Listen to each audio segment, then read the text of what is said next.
Hi there. We're at a place called Ashop Clough Cabin. It's an old shooting cabin, probably dating from the 1800s.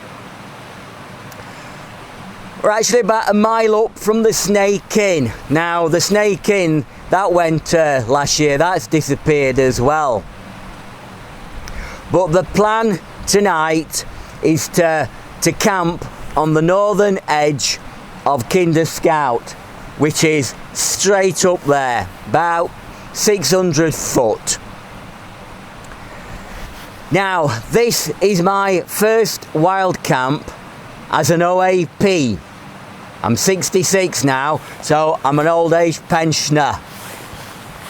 So I thought, just to prove to myself I can still do it, I've picked the highest point in this area. It's about 600 meters and probably one of the highest ascents as well. Just to prove to myself I've still got it. We'll do it easy, do it easy. Now, I have heard a lot of stories on YouTube about people being sort of told to leave from the Peak District when they're wild camping. They've had quad bikes roll up to them when they're in the tent, and yeah, rightly so. They shouldn't be wild camping if you look at the rules 100%, and they're on private land and they are being told to leave. So it has made me a bit wary, but I have found a well hidden little spot up there. It's more of a ledge, and because of that we'll be bivvying, not enough room to put a tent up. Now, the northern edge of Kinder Scout is one of the most dramatic and imposing edges I know of. It is just breathtaking, the scenery. So because of that, you can probably see it down there, I've brought my drone with me, and I am going to do a lot of drone photography. I just can't. The scenery is so fantastic. The drone will really show it up. So that is probably the main theme of this camp, is the drone photography of the landscape. The weather is very changeable. It's forecast everything: showers, sunny intervals, and and cloud. So I've got all three there. I am probably a bit overdressed. I'm feeling very warm, but I've got to carry this gear on me. I can't get anything else in my rucksack. But I have a feeling I might need all this gear tonight, because we are bivvying and I will be outside cooking. So we better get on. We've got a really steep climb, then it levels out, and then we've got an even steeper climb. Looking forward to it. I'll see you on the way up. See you in a bit.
Just about recovered, I think.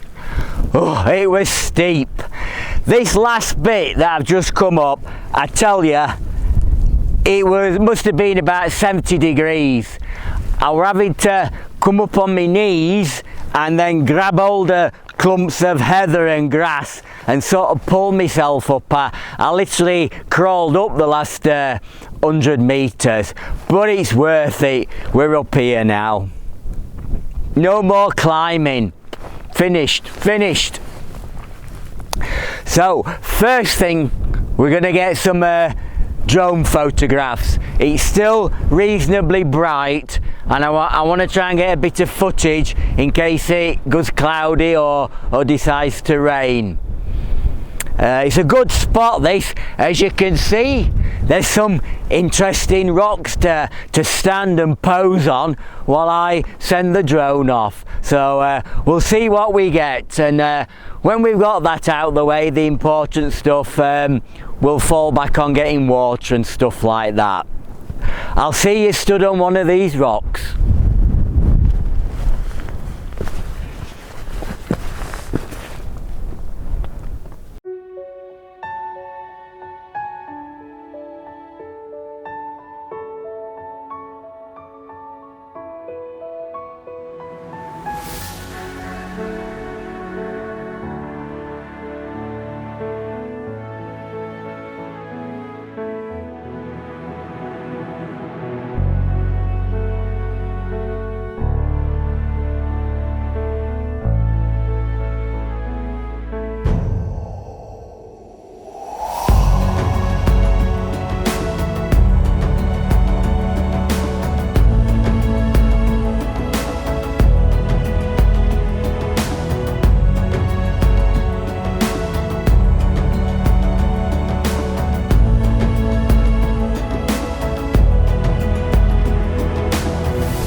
Well, that's the important job done. That's what we came on this camp for, drone footage, and I hope it works out.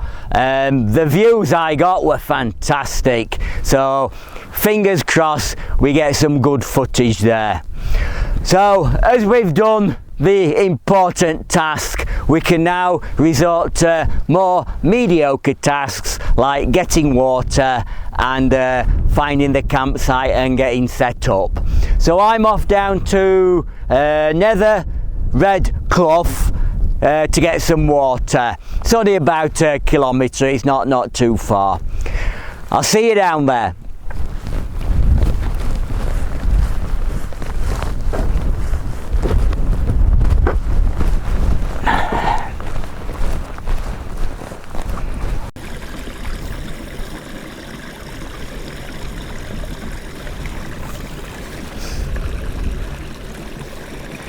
This is Nether Red Brook, and this is where we're going to collect the water for tonight.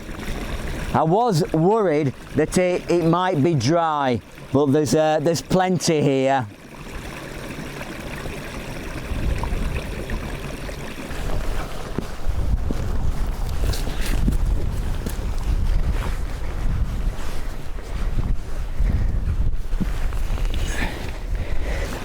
That's my water collected. I'll filter this in camp where it's more comfortable.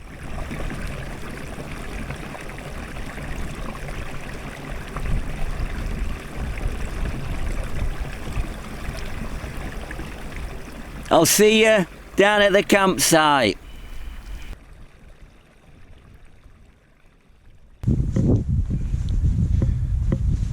Just making our way back to my campsite I've chosen for tonight.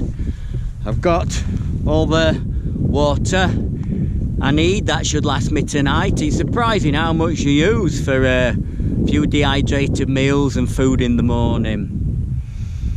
So we're actually on top of the area, or the crag, known as the Edge. Now normally I would like to sort of camp up here on top of here, because there's a fantastic view. You look right over to Manchester. But it is a bit near the path, and in today's climate, what I heard on YouTube, I think I'm going to be a bit more discreet and camp in a more hidden place. Now I did come up and do a recce, and I found a nice little spot. You could say it's under the edge, or probably, to be more accurate, it's inside the edge. It's just down here. I'm just going to make my way a bit further, and then we'll drop down, and I'll show you where the camp is. Just got to follow this narrow little path. We're actually underneath the edge now, and you can probably see ahead with that big overhanging rock. That's where we're camping tonight.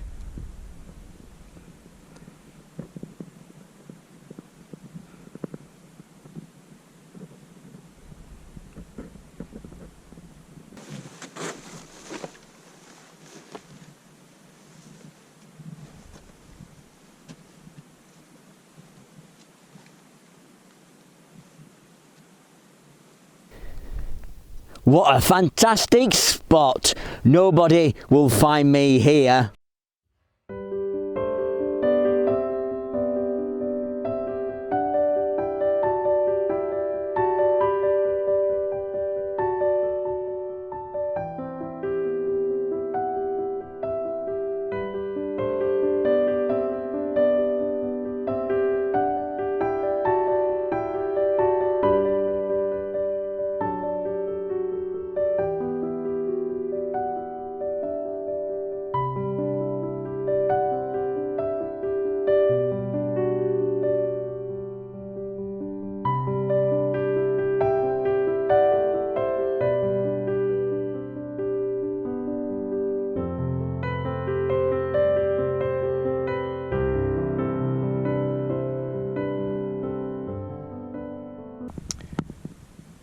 I've got my Rab Ridge Raider bivvy set up. I've set it up that way because I can feel a bit of a breeze coming from the Sheffield side. Normally it comes the other way from Manchester, but that'll give me most protection. You can probably see a lot of my gear I've moved into the bivvy, and that bin liner, you can see there, that's actually got my rucksack in, and I've got another one to put my boots in, so it'll keep them dry in case there's any rain or any dew. Just got sort of my kitchen area made up here. I've just boiled some water. Got a well-earned cup of coffee here.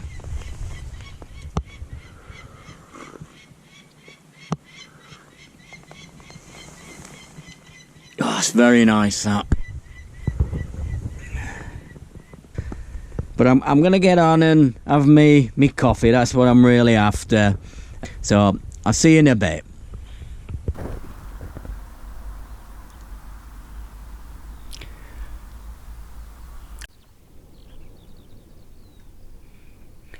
Listen, not a sound. Just how I like it.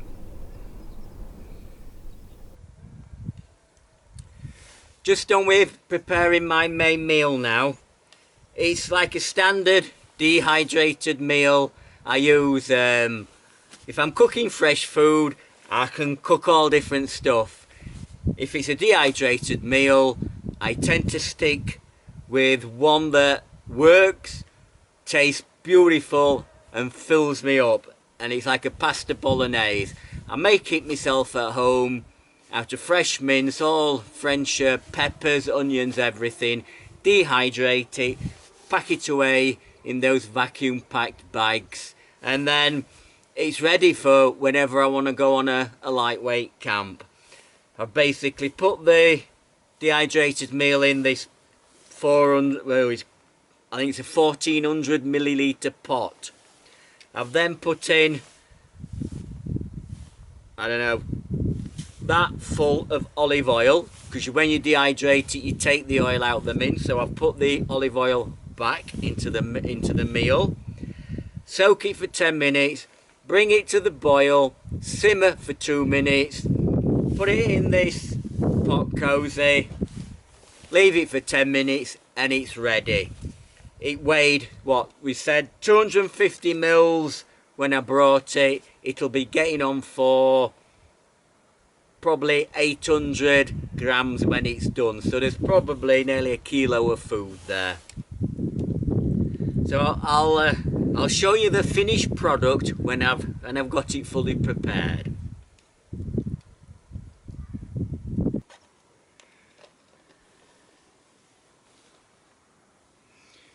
Just done with filtering some more water.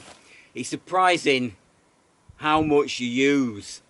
If you think for my soup, coffee, main meal, I probably used well over a litre, might be nearing a litre and a half with a drink as soon as I got here. And then yeah, I might have a couple of drinks in the evening or some hot chocolate.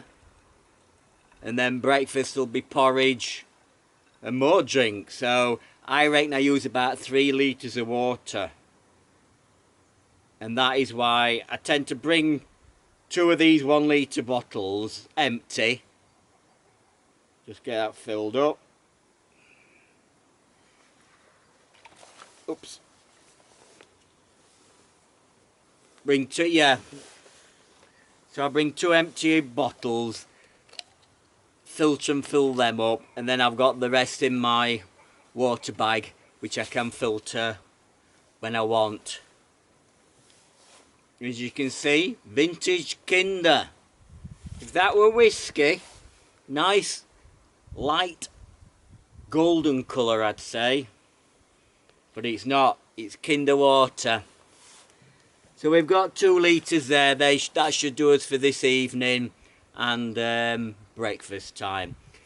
I think we'll have a look at my pasta bolognese. I think that should be ready now.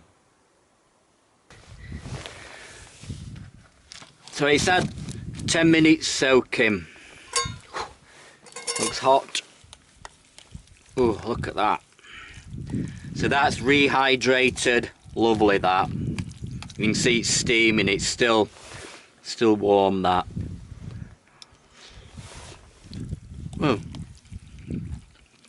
Nearly too warm to put in your mouth. And that's 10 minutes later. But yeah, that does make a lovely meal. So I think I'm going to sit in that last bit of sunshine and enjoy this.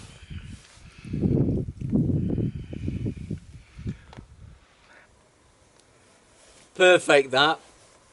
I get to eat my tea in the sunshine. I've got a bit of cloud over me, but over Manchester it's bright blue sky, sun shining straight at me. And the view up the Black Ashop Valley is just breathtaking, it is. It's just beautiful. What a perfect location.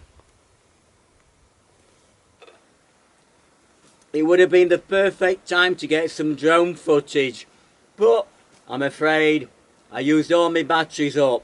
There were so many fantastic views, I kept sending it out, doing as much as I could, and all the batteries are gone. But hopefully I got some decent footage.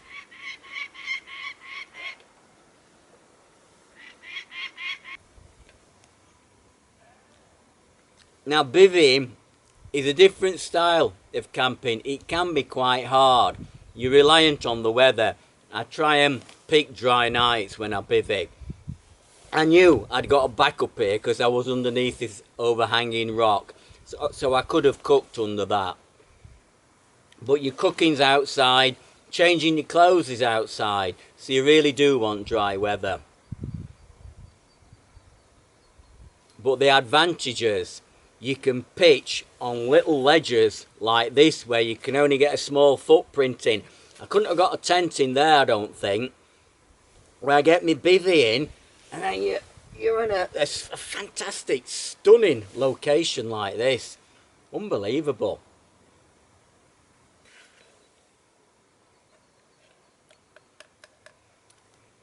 So we'll get this finished, and then we'll have a look at that apple and custard.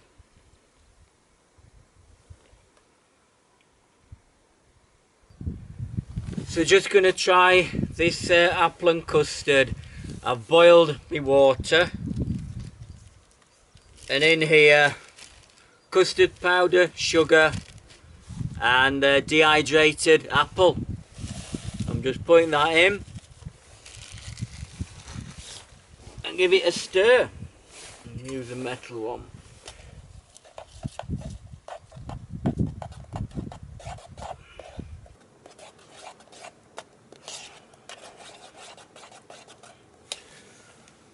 We'll knock the heat off. Let's have a look. Well, it looks okay.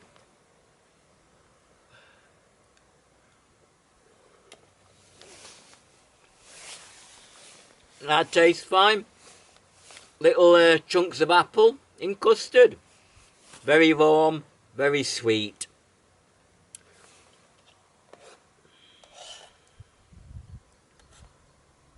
And very hot.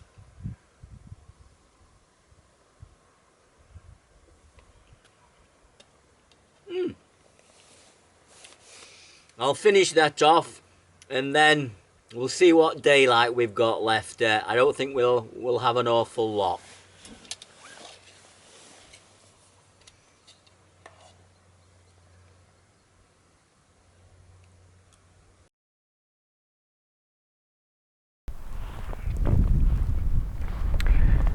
Usually at this time, as it starts to go dark, we might have a couple of whiskies.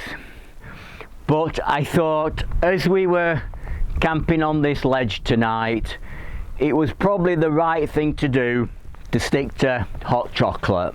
So no whiskey tonight, perhaps the next one. But you can feel it going a bit cooler. So time to get in my bivvy bag. So I'll wish you good night, and I'll see you in the morning, and we'll see what tomorrow brings.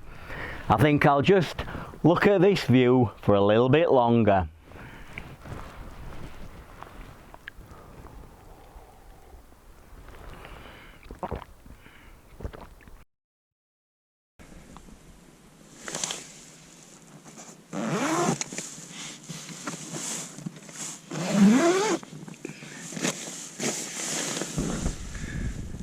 Good morning.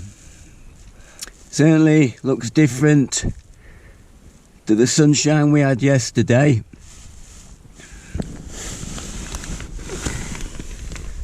By the looks of it, it's thick cloud or fog, I'm not sure.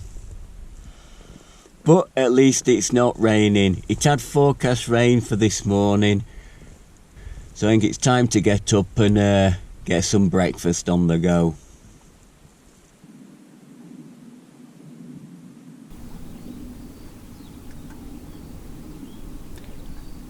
It's like looking into the abyss.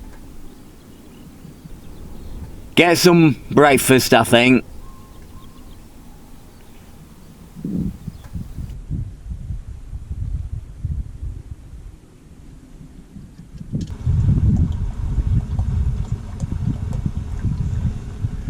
Just getting my breakfast on the go.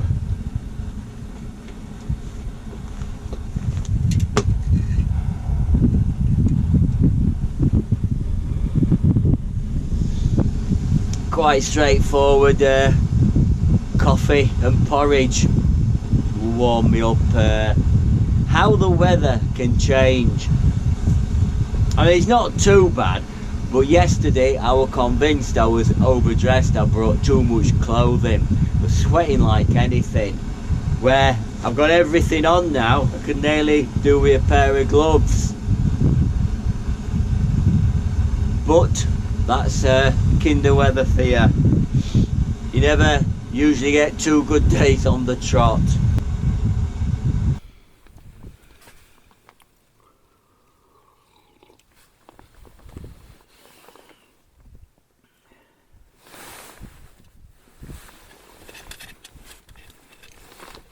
Bit more sheltered underneath the rocks. There is quite a breeze blowing this way. I'm glad it isn't raining, because it would be driving the rain straight into me.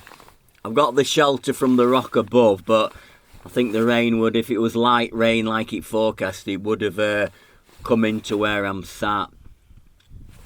But this porridge, this will warm me up.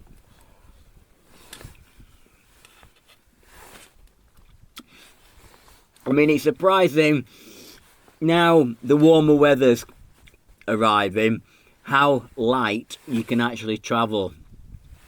I haven't got any super light gear.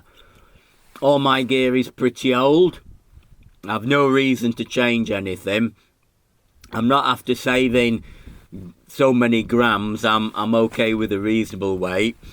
But I think this, all my backpacking gear here, I think it came to around about 6.5 kilos, might be around 14 pounds, and that included all my camping gear, my food. Obviously I didn't bring any water. I filtered that up here, so I didn't think that was too bad. So yeah, so about 6.5 kilos. On the other side of it, my drone and all my camera gear, a couple of cameras, microphone, etc. That came to 3.5 kilos. So you can see where the weight, I ended up not carrying 6.5. I had 11 kilos. No, 6. Yeah, I had 10 kilos if I include all my camera gear. But that's part of it for me, is to record my adventures and put them on YouTube. That is what I like doing. So I pay the price and I can't carry the gear up. It wasn't too bad. It wasn't excessively heavy. 10 kilos. That rucksack, it was very comfortable. I know I've not looked at any of my summer camping gear for a long time. So I might possibly do a video. I could do it in the garden, and I'll go through my sort of lightweight summer camping gear, my shelters, because I've this Rab Ridge Raider. I've just a normal bivvy that is like a bivvy bag, and I've my new Terra Nova competition tent, and they're all the gear I would use in summer. So yeah, that's a possibility for perhaps the next video, is to do a look at my summer camping gear, I think.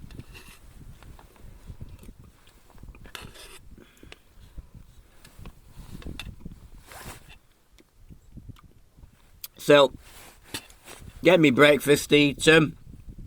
I've got most of my gear already packed up, but I've got this to drop, cooking pans away, and then I say I'll see you on the ridge path above me for a last word. Looking what the weather is, you might not see me, but hopefully I'll see you up there in a bit.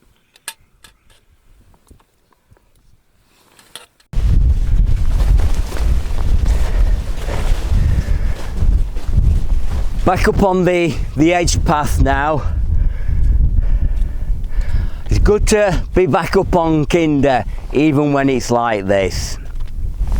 Now I had planned to sort of say bye, disappear over the edge, make my way down, and then with the camera pan all this fantastic view you've got.